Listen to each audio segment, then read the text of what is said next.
acara Zakius ini udah mengundang saya di sini. Saya dari Manhattan dan kerjaan saya adalah presenter. Mungkin bagi yang suka nonton Indonesian Idol atau dulu suka nonton MTV, sering lah ngeliat saya di sini ya. Nah, sekarang ini saya pengen menceritakan satu sepenggal kisah saya ketika saya jadi presenter di Indonesian Idol.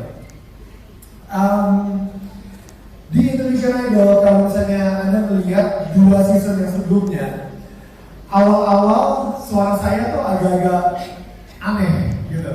Suara saya kayak, halo, hey semuanya, Jadi suara saya benar-benar, ternyata itu di pita suara saya itu ada yang namanya nodule atau ada yang namanya polip ya. Jadi karena suaranya kepake terlalu sering, MC kebanyakan, dan teriak-teriak mulu, jadi sampai akhirnya gak ada istirahat sehingga suara saya menghilang gitu.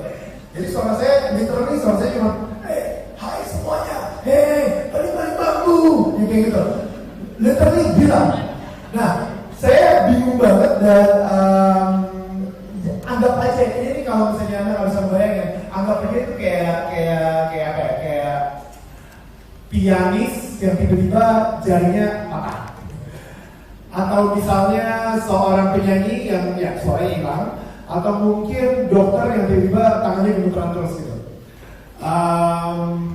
Saya jujur aja lumayan devastated. Saya yakin banget Anda semua di sini mungkin gak terlalu alah presenter gak bisa ngomong dikit aja, masalahnya apa sih? Itu adalah kerjaan saya.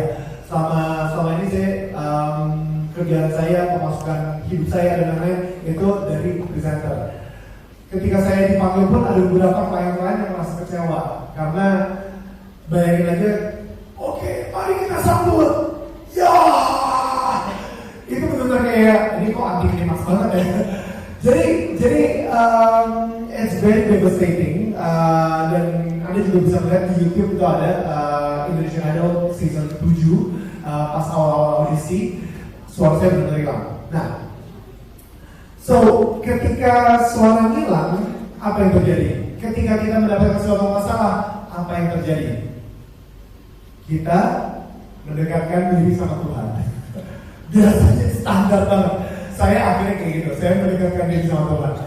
Sebelumnya hidup saya terus ke gereja. Saya paroki sekarang Paris, saya terus ke gereja setiap minggu, selalu gak pernah absen. Tapi ini ekstra lagi gitu, ekstra keras gitu kan. Saya benar-benar kalau saya doa kami, gila sampai kerut semua gitu kalau saya. Atau kan kalau saya lagi doa Salam Maria atau kemuliaan segala itu benar-benar kayak tiap malam rajin baca Injil, baca kayak gitu. Jadi berusaha mendekatkan diri sama Tuhan. Dan ketika suara saya hilang 6 bulan namanya by the way.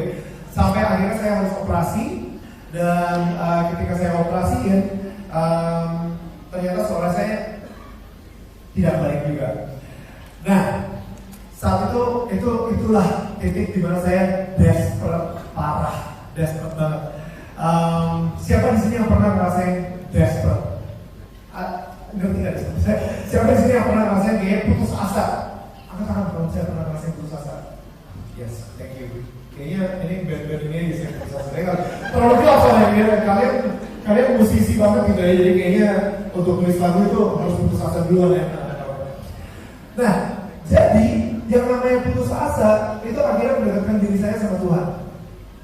Saya keliling, mulai coba berobat, tetap nggak balik suaranya sampai akhirnya saya ke salah satu sahabat saya namanya Sandra Dewi. Dia bilang, Neil coba deh, lu ke salah satu orang aktivis penyembuh namanya Bapak Benyamin Ratu. Gitu. Coba datang ke Pak Benyamin Ratu untuk ngobrol aja sama dia. Sebetulnya dia bisa nyembuhin. Dia aktivis Katolik tapi dia suka menyembuhkan orang juga. Ya udah, saya pergi ke situ. Ketika saya di situ, itu literally saya didoain, dan ketika saya didoain, ketika selesai didoain, saya masuk ke mobil saya dan suara saya langsung tidak balik. Tetap sama. Jadi saya juga bingung, nah ini gila, kayaknya sih udah deh, kayaknya gue harus cari karir yang lain deh, udah jadi model lain deh, nggak perlu ngomong soalnya kan, atau enggak jadi pedagang makan dua kali ya, balik lagi ke awal root gue lagi gitu. But anyway, ketika gue balik ke mobil dan suara gue nggak balik, nggak tahu kenapa hati gue ngerasa tenang. Hati saya benar-benar ngerasa tenang banget. Kenapa? Karena ada suara kecil di hati saya yang bilang, Daniel, dan ini saya yakin banget, saya yakin ini suara Tuhan. Saya yakin banget Tuhan lagi ngobrol ke saya. Siapa di sini yang pernah ngobrol sama Tuhan? Atau siapa di sini yang pernah Tuhan berbicara langsung ke diri Anda? Pasti ada. Tapi mungkin kadang-kadang kita nggak sadar. Mungkin kadang-kadang kita nggak ngeh. Tapi Tuhan itu sering banget berkomunikasi dengan kita tanpa kita sadari. Dan saat itu ketika saya di mobil, putus asa, suara saya belum balik, saya cuma diem, tenang, gak dengerin apa-apa. Saya cuma mikir, tiba-tiba ada suara di hati saya, dan itu saya yakin itu suara Tuhan.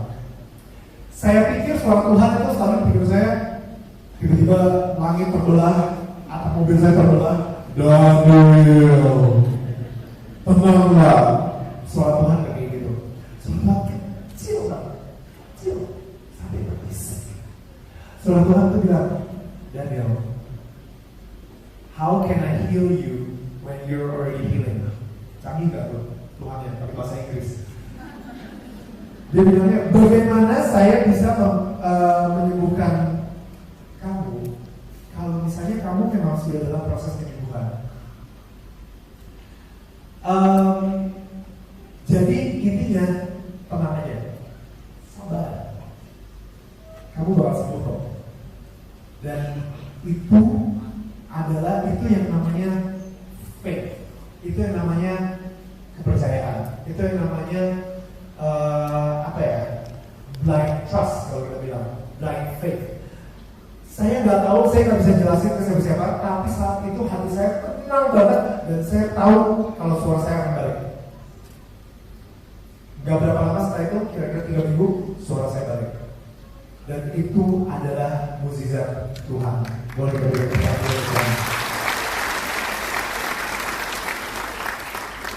Ketika suara saya balik, saya langsung bilang berterima kasih. Saya langsung berterima kasih sama Pak Dekan Ratu. Saya balik lagi ke rumahnya. Saya bilang, Pak Ben, terima kasih suara saya sudah balik. Habis itu Pak Ben bilang, Daniel, dengan sangat rendah hati dia bilang, jangan berterima kasih sama saya. Terima kasih sama Tuhan Yesus. Di Injil ada tulis 10 orang kusta disembuhkan oleh Tuhan Yesus, tapi hanya 1 yang bilang terima kasih sama Tuhan Yesus. Kamu mau jadi yang mana? Yang 1 orang itu kali ya. Jadi saya jadi 1 orang Samaritan itu yang akhirnya balik ke Tuhan Yesus bilang terima kasih. Caranya seperti apa? Saya membuat gereja di Flores.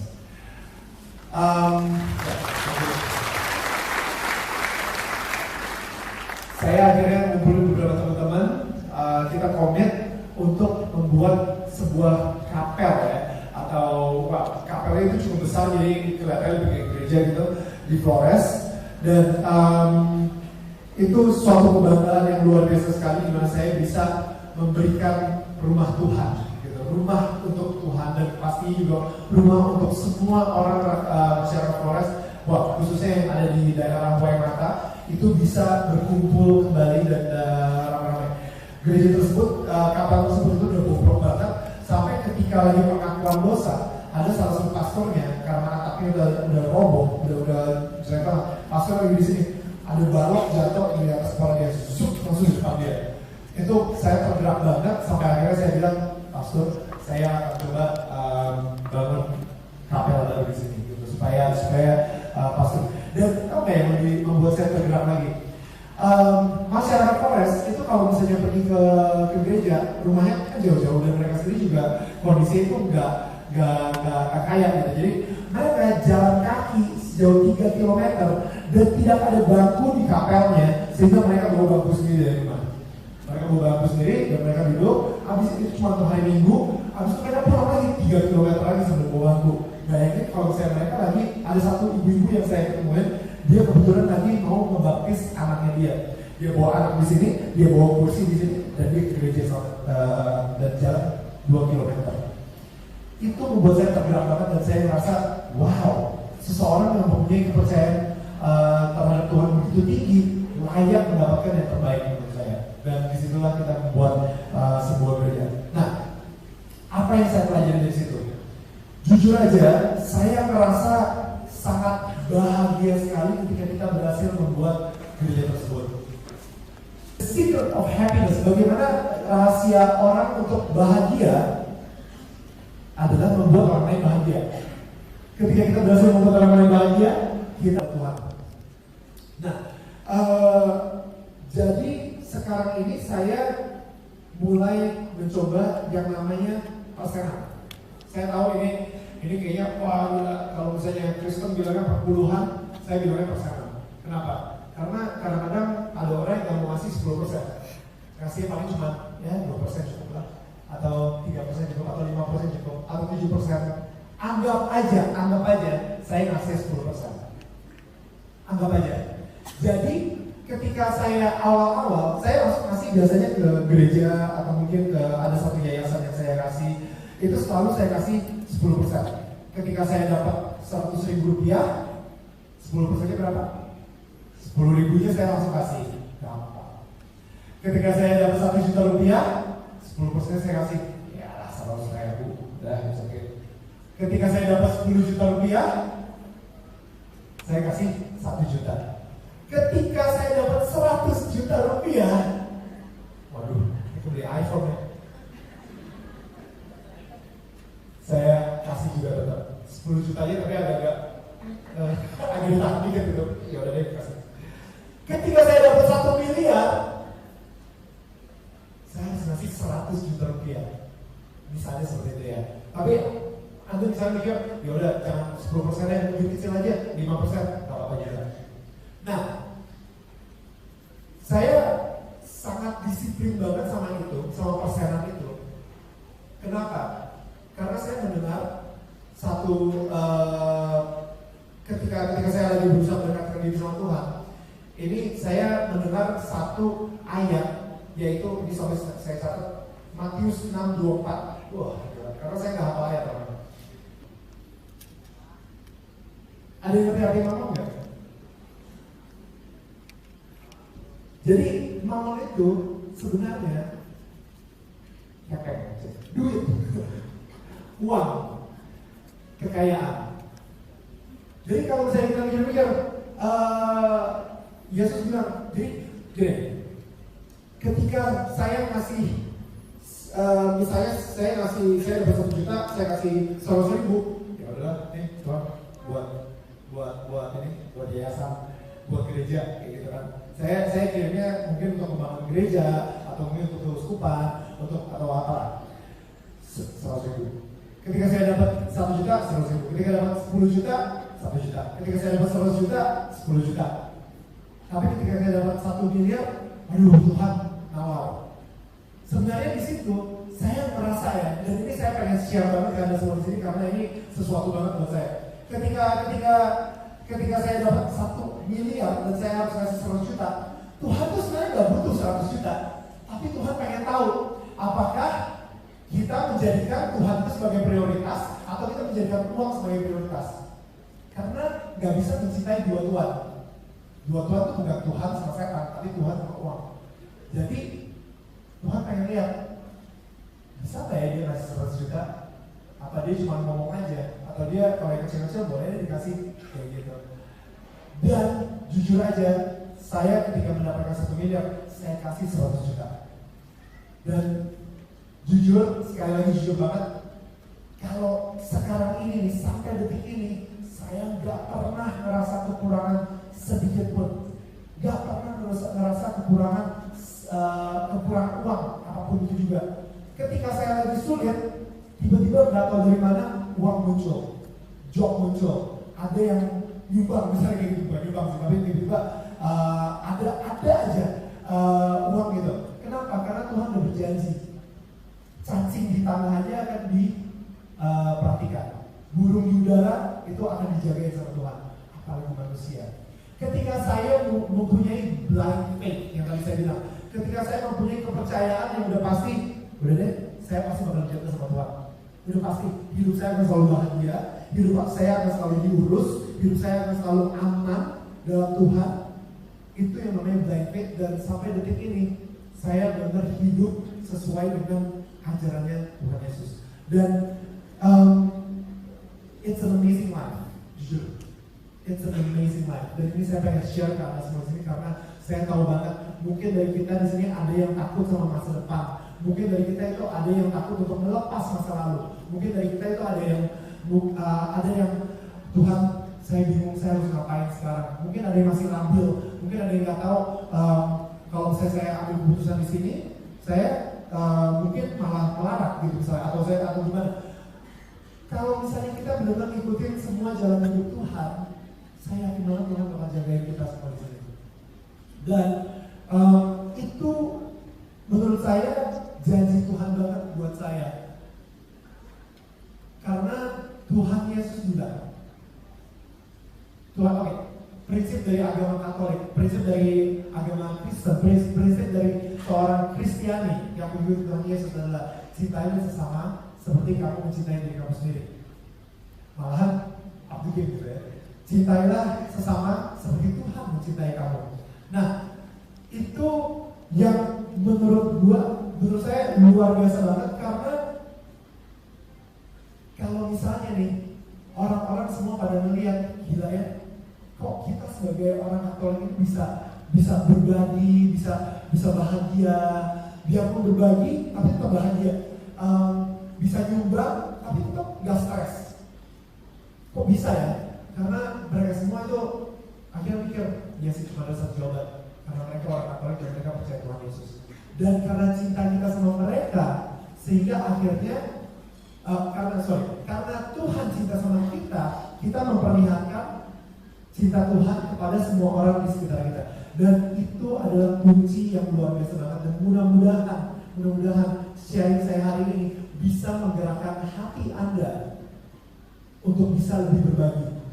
Berbagi ke orang-orang yang mungkin tidak beruntung, berbagi ke orang-orang yang ingin menolong diri mereka sendiri tapi nggak bisa, tapi Anda bisa menolong. Menolongnya nggak banyak kok, tapi rutin dan disiplin.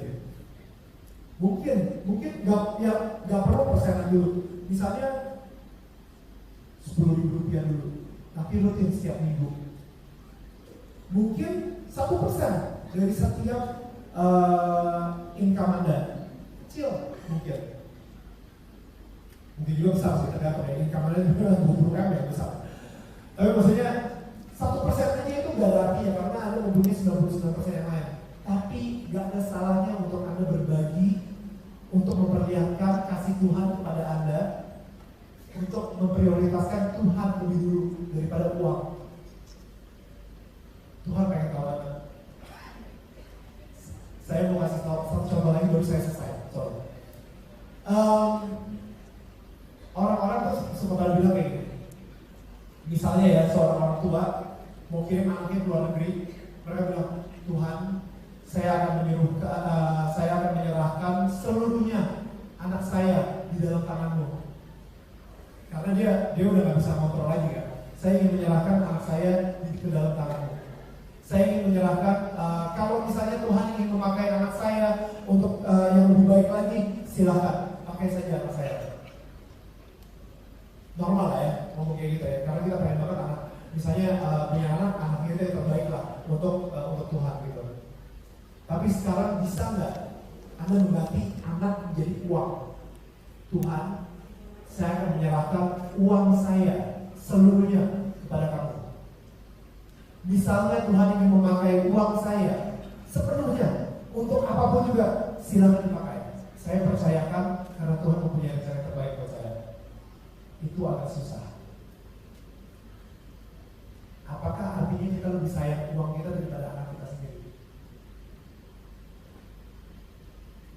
Berbagi dan kita akan membuktikan kepada Tuhan kalau uang bukan menjadi Tuhan kita, uang bukan jadi raja kita. Uang adalah suatu cara untuk kita memperlihatkan kasih Tuhan kepada orang lain. Thank you.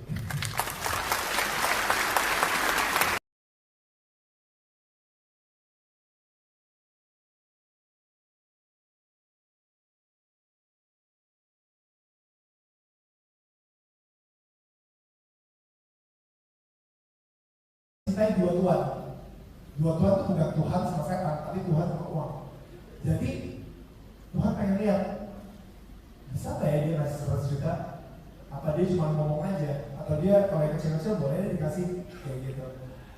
Dan jujur aja, saya ketika mendapatkan 1 miliar, saya kasih 100 juta. Dan jujur, sekali lagi jujur banget, kalau sekarang ini nih, sampai detik ini, saya nggak pernah ngerasa kekurangan sedikit pun. Nggak pernah ngerasa kekurangan uang, apapun itu juga. Ketika saya lagi sulit, tiba-tiba nggak tahu dari mana uang muncul, job muncul, ada yang nyumbang, misalnya kayak gitu, bukan nyumbang sih, tapi tiba-tiba ada aja uang gitu. Kenapa? Karena Tuhan udah berjanji, cacing di tanah aja akan diperhatikan, burung di udara itu akan dijagain sama Tuhan, apalagi manusia. Ketika saya mempunyai blind faith yang tadi saya bilang, ketika saya mempunyai kepercayaan yang udah pasti, udah deh, saya pasti bakal jatuh sama Tuhan. Udah pasti, hidup saya akan selalu bahagia, hidup saya akan selalu diurus, hidup saya akan selalu aman dalam Tuhan. Itu yang namanya blind faith, dan sampai detik ini saya benar hidup sesuai dengan ajarannya Tuhan Yesus. Dan it's an amazing life, jujur. It's an amazing life. Dan ini saya pengen share ke anda semua sini karena saya tahu banget mungkin dari kita di sini ada yang takut sama masa depan. Mungkin dari kita itu ada yang takut untuk melepas masa lalu. Mungkin dari kita itu ada yang Tuhan, saya bingung saya harus ngapain sekarang. Mungkin ada yang masih labil. Mungkin ada yang nggak tahu kalau saya ambil keputusan di sini, saya mungkin malah melarat gitu misalnya, atau gimana. Kalau misalnya kita benar-benar ngikutin semua jalan hidup Tuhan, saya yakin banget Tuhan bakal jagain kita semua di sini. Dan itu menurut saya janji Tuhan banget buat saya. Karena Tuhan Yesus bilang, Tuhan, oke, prinsip dari agama Katolik, prinsip dari agama Kristen, prinsip dari seorang Kristiani yang mengikuti Tuhan Yesus adalah cintailah sesama seperti kamu mencintai diri kamu sendiri. Malahan, aku gitu ya. Cintailah sesama seperti Tuhan mencintai kamu. Nah, itu yang menurut saya luar biasa banget, karena kalau misalnya nih orang-orang semua pada melihat, gila ya, kok kita sebagai orang Katolik ini bisa berbagi, bisa bahagia, biarpun berbagi tapi tetap bahagia, bisa nyumbang tapi tetap gak stres. Kok bisa ya? Karena mereka semua itu akhirnya mikir, ya sih cuma ada satu jawaban, karena mereka orang Katolik dan mereka percaya Tuhan Yesus. Dan karena cinta kita sama mereka, sehingga akhirnya karena Tuhan cinta sama kita memperlihatkan cinta Tuhan kepada semua orang di sekitar kita. Dan itu adalah kunci yang luar biasa banget. Dan mudah-mudahan sharing saya hari ini bisa menggerakkan hati Anda untuk bisa lebih berbagi ke orang-orang yang mungkin tidak beruntung, berbagi ke orang-orang yang ingin menolong diri mereka sendiri tapi nggak bisa. Hallelujah, hallelujah to His name, King Jesus, Jesus, we pray.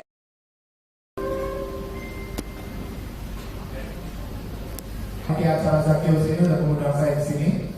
Saya dari Manhattan dan kerjaan saya adalah presenter. Mungkin bagi yang suka nonton Indonesian Idol atau dulu suka nonton MTV, sering lah kerjaan saya di sini ya. Nah, sekarang ini saya pengen menceritakan satu sepenggal kisah saya ketika saya jadi presenter di Indonesian Idol. Indonesian Idol, kalau misalnya Anda melihat 2 season yang sebelumnya, awal-awal suara saya tuh agak-agak aneh gitu. Suara saya kayak, halo, semuanya. Jadi suara saya benar-benar, ternyata itu di pita suara saya itu ada yang namanya nodule atau ada yang namanya polip ya. Jadi karena suaranya kepake terlalu sering, MC kebanyakan, dan teriak-teriak mulu, jadi sampai akhirnya gak ada istirahat sehingga suara saya menghilang gitu. Jadi suara saya literally cuma hai semuanya, balik bangku, ya kayak gitu, literally bilang. Nah, saya bingung banget dan anggap aja ini kalau misalnya Anda nggak bisa bayangin, anggap aja itu kayak pianis yang tiba-tiba jarinya patah, atau misalnya seorang penyanyi yang ya suaranya hilang, atau mungkin dokter yang tiba-tiba tangannya gemeteran terus gitu. Saya jujur aja lumayan devastated. Saya yakin banget Anda semua di sini mungkin gak terlalu presenter gak bisa ngomong dikit aja, masalahnya apa sih? Itu adalah kerjaan saya. Selama ini saya kerjaan saya, pemasukan hidup saya dan lain-lain itu dari presenter. Ketika saya dipanggil pun ada beberapa klien-klien yang merasa kecewa karena bayangin aja, oke, mari kita sambut. Ya, itu benar-benar kayak ini kok anti klimaks banget ya. Jadi it's very devastating, dan Anda juga bisa melihat di YouTube itu ada Indonesian Idol season 7 pas awal-awal audisi suara saya benar-benar hilang. Nah, so ketika suara hilang, apa yang terjadi? Ketika kita mendapatkan suatu masalah, apa yang terjadi? Kita mendekatkan diri sama Tuhan. Biasanya standar banget. Saya akhirnya kayak gitu, saya mendekatkan diri sama Tuhan. Sebelumnya hidup saya terus ke gereja. Saya paroki sekarang Paris, saya terus ke gereja setiap minggu, selalu gak pernah absen. Tapi ini ekstra lagi gitu, ekstra keras gitu kan. Saya benar-benar kalau misalnya doa Bapak kami, gila sampai gerut semua gitu kalau saya. Atau kan kalau saya lagi doa Salam Maria atau kemuliaan segala itu benar-benar kayak tiap malam rajin baca Injil, baca kayak gitu. Jadi berusaha mendekatkan diri sama Tuhan. Dan ketika suara saya hilang 6 bulan namanya by the way. Sampai akhirnya saya harus operasi. Dan ketika saya operasiin, ternyata suara saya tidak balik juga. Nah, saat itulah titik dimana saya desperate banget. Siapa di sini yang pernah ngerasain desperate? Ngerti nggak? Siapa di sini yang pernah ngerasain kayak putus asa? Angkat tangan kalau saya pernah ngerasain putus asa. Yes, thank you. Kayaknya ini band-band ini bisa putus asa. Terlalu jelas soalnya kalian musisi banget gitu ya. Jadi kayaknya untuk nulis lagu itu harus putus asa duluan ya. Nah, jadi yang namanya putus asa itu akhirnya mendekatkan diri saya sama Tuhan. Saya keliling, mulai coba berobat, tetap nggak balik suaranya sampai akhirnya saya ke salah satu sahabat saya namanya Sandra Dewi. Dia bilang, Neil coba deh, lu ke salah satu orang aktivis penyembuh namanya Bapak Benyamin Ratu. Gitu. Coba datang ke Pak Benyamin Ratu untuk ngobrol aja sama dia. Sebetulnya dia bisa nyembuhin. Dia aktivis Katolik tapi dia suka menyembuhkan orang juga. Ya udah, saya pergi ke situ.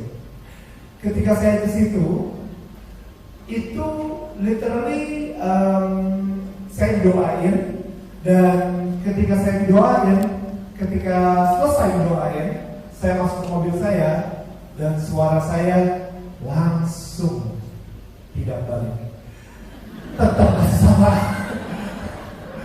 Jadi saya bilang, nah ini gila, kayaknya sih udah deh, kayaknya gue harus cari karir yang lain deh, udah jadi model aja deh, nggak perlu ngomong soalnya kan, atau enggak jadi pedagang makan dua kali ya, balik lagi ke awal root gue lagi gitu.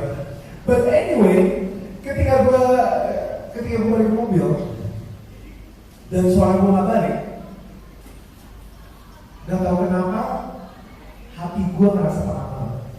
Hati saya Kenapa? Karena ada suara kecil di hati saya yang bilang, Daniel, dan ini saya yakin banget, saya yakin ini suara Tuhan. Saya yakin banget Tuhan lagi ngobrol sama saya. Siapa di sini yang pernah ngobrol sama Tuhan? Atau siapa di sini yang pernah Tuhan berbicara langsung ke diri Anda? Pasti ada. Tapi mungkin kadang-kadang kita nggak sadar. Mungkin kadang-kadang kita nggak ngeh. Tapi Tuhan tuh sering banget berkomunikasi dengan kita tanpa kita sadari. Dan saat itu ketika saya di mobil, putus asa, suara saya berbalik. Saya cuma diem, tenang, gak ada apa-apa. Saya cuma mikir, tiba-tiba ada suara di hati saya. Dan itu saya yakin bahwa itu suara Tuhan. Saya pikir suara Tuhan itu selalu pikir saya, tiba-tiba langit terbelah, atap mobil saya terbelah. Daniel, tenanglah. Suara Tuhan kayak gitu. Suara kecil sampai berbisik. Suara Tuhan itu bilang, Daniel, how can I heal you when you're already healing? Canggih gak tuh Tuhannya, tapi bahasa Inggris.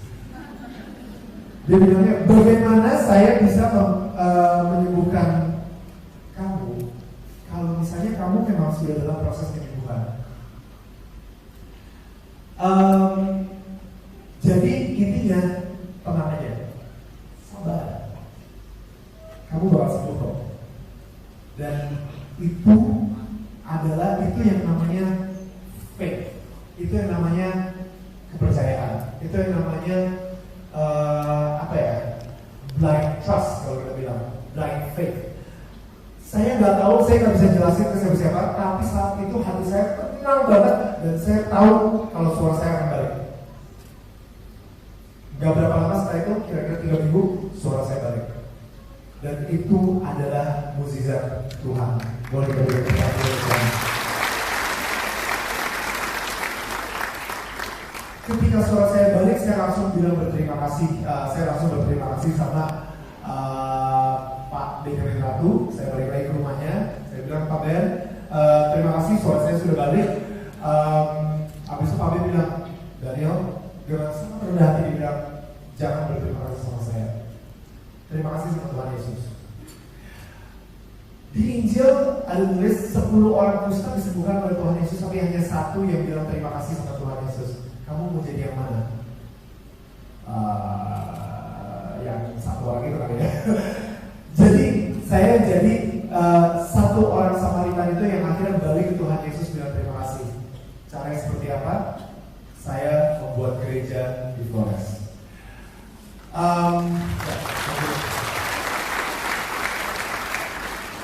Saya akhirnya ngumpulin beberapa teman-teman, kita komit untuk membuat sebuah kapel ya, atau kapelnya itu cukup besar jadi kelihatannya lebih kayak gereja gitu di Flores. Dan itu suatu kebanggaan yang luar biasa sekali di mana saya bisa memberikan rumah Tuhan, gitu, rumah untuk Tuhan dan pasti juga rumah untuk semua orang masyarakat Flores, khususnya yang ada di daerah Lampuai Mata, itu bisa berkumpul kembali dan ramai-ramai. Gereja tersebut, kapal tersebut itu udah bobrok banget sampai ketika lagi pengakuan dosa, ada salah satu pastornya karena atapnya udah roboh, udah jelek banget. Pastor lagi di sini, ada balok jatuh di atas kepala dia, langsung di depan dia. Itu saya tergerak banget sampai akhirnya saya bilang, Pastor, saya akan coba bangun kapel baru di sini, gitu, supaya pastor. Dan apa yang membuat saya tergerak lagi? Masyarakat Flores itu kalau misalnya pergi ke gereja, rumahnya kan jauh-jauh dan mereka sendiri juga kondisi itu nggak kaya gitu. Jadi mereka jalan kaki sejauh 3 km dan tidak ada bangku di kapelnya, sehingga mereka bawa bangku sendiri dari rumah. Mereka bawa bangku sendiri dan mereka duduk. Habis itu cuma untuk hari Minggu, habis itu mereka pulang lagi 3 km lagi sambil bawa bangku. Bayangin kalau misalnya mereka lagi ada satu ibu-ibu yang saya ketemuin, dia kebetulan lagi mau membaptis anaknya dia. Dia bawa anak di sini, dia bawa kursi di sini, dan dia ke gereja dan jalan 2 km. Itu membuat saya tergerak banget dan saya merasa, wow, seseorang yang mempunyai kepercayaan terhadap Tuhan begitu tinggi, layak mendapatkan yang terbaik menurut saya. Dan disitulah kita membuat sebuah gereja. Nah, apa yang saya pelajari dari situ? jujur aja, saya merasa sangat bahagia sekali ketika kita berhasil membuat gereja tersebut. The secret of happiness, bagaimana rahasia orang untuk bahagia adalah membuat orang lain bahagia. Ketika kita berhasil membuat orang lain bahagia, kita Tuhan. Nah, jadi sekarang ini saya mulai mencoba yang namanya persenan. Saya tahu ini kayaknya wah gila, kalau misalnya Kristen bilangnya perpuluhan, saya bilangnya persenan. Kenapa? Karena kadang-kadang ada orang yang mau ngasih 10%, ngasih paling cuma ya 2% cukup lah, atau 3% cukup, atau 5% cukup, atau 7%. Anggap aja saya ngasih 10%. Anggap aja. Jadi ketika saya awal-awal, saya langsung ngasih biasanya ke gereja atau mungkin ke ada satu yayasan yang saya kasih, itu selalu saya kasih 10%. Ketika saya dapat 100.000 rupiah, 10%-nya berapa? 10.000-nya saya langsung kasih. Gampang. Ketika saya dapat 1 juta rupiah, 10%-nya saya kasih, ya lah 100.000, udah oke. Ketika saya dapat 10 juta rupiah, saya kasih 1 juta. Ketika saya dapat 100 juta rupiah, waduh, itu beli iPhone ya. Saya kasih juga tetap 10 jutanya, tapi agak ditahan dikit gitu. Ya udah deh, kasih. Ketika saya dapat 1 miliar, saya harus ngasih 100 juta rupiah. Misalnya seperti itu ya. Tapi Anda misalnya mikir, ya udah jangan 10% yang lebih kecil aja, 5%, gak apa-apa juga. Nah, saya sangat disiplin banget sama itu, sama persenan itu. Kenapa? Karena saya mendengar satu ketika saya lagi berusaha mendekatkan diri sama Tuhan, ini saya mendengar satu ayat, yaitu di saya catat Matius 6:24. Wah, karena saya nggak hafal ayat orang. Ada yang ngerti arti mamon nggak? Jadi mamon itu sebenarnya duit, uang, kekayaan. Jadi kalau misalnya kita mikir-mikir, Yesus bilang, jadi gini, ketika saya kasih, misalnya saya dapat 1 juta, saya kasih 100.000, ya udah, nih Tuhan, buat yayasan, buat gereja, kayak gitu kan. Saya kirimnya mungkin untuk membangun gereja, atau mungkin untuk keuskupan, atau apa, 100.000. Ketika saya dapat 1 juta, 100.000. Ketika dapat 10 juta, 1 juta. Ketika saya dapat 100 juta, 10 juta. Tapi ketika saya dapat 1 miliar, aduh Tuhan, nawar. Sebenarnya di situ saya merasa ya, dan ini saya pengen share banget ke Anda semua di sini karena ini sesuatu banget buat saya. Ketika saya dapat 1 miliar dan saya harus kasih 100 juta, Tuhan tuh sebenarnya nggak butuh 100 juta, tapi Tuhan pengen tahu apakah kita menjadikan Tuhan itu sebagai prioritas atau kita menjadikan uang sebagai prioritas. Karena nggak bisa